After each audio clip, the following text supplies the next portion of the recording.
আমার ছোটবেলা থেকে ইচ্ছা যে আমার ওই চাচাতো ভাই ছেলে তার সাথে আনিকার বিয়ে দিব।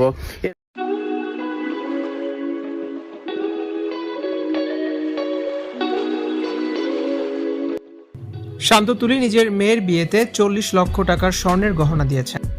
নিজের মেয়েকে বহুমূল্যের এত গহনা দিয়েছেন কন্টেন্ট ক্রিয়েটর শান্ত তুলি, যা নিয়ে সোশ্যাল মিডিয়া জুড়ে এখন ব্যাপক আলোচনা। মেয়ের বিয়ের জন্য বড় বড় নেকলেসের সেট বানিয়ে রেখেছিলেন শান্ত তুলি। মেয়ের বিয়েতে শান্ত তুলি সবাইকে অবাক করেছেন। শান্ত তুলি সাধারণত খুব সিম্পল লাইফ লিড করেন, তারা খুব সাধারণ জীবনযাপন করেন, তেমন শো অফ করেন না, একদম মাটির গন্ধ পাওয়া যায় তাদের ভিডিওতে। তবে মেয়ের বিয়েতে নজির সৃষ্টি করেছেন শান্ত তুলি।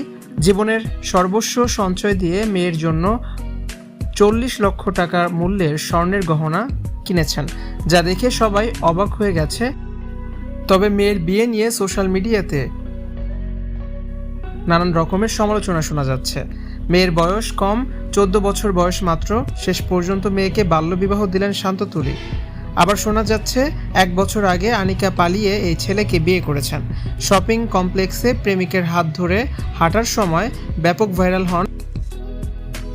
এরপরই মেয়েকে বিয়ে দেওয়ার সিদ্ধান্ত নেন শান্ত তুলি। ততদিনে পালিয়ে বিয়ে করেন মেয়ে আনিকা। আবার কেউ বলছেন শান্ত তুলির ক্যামেরাম্যান ছিল এই ছেলে। এভাবেই দুজন সম্পর্কে জড়িয়ে পড়ে। সমালোচনা থেকে বাঁচতে তড়িঘড়ি করে আনিকার বিয়ের আয়োজন করেন শান্ত তুলি। তবে মেয়ের বিয়েতে কম কিছু আয়োজন করেননি শান্ত তুলি। জীবনের সমস্ত সঞ্চয় যেন ঢেলে দিয়েছেন মেয়ের বিয়েতে। অনেকেই বলছেন এত টাকা দিয়ে স্বর্ণ দেয়া অপচয় ছাড়া আর কিছুই না।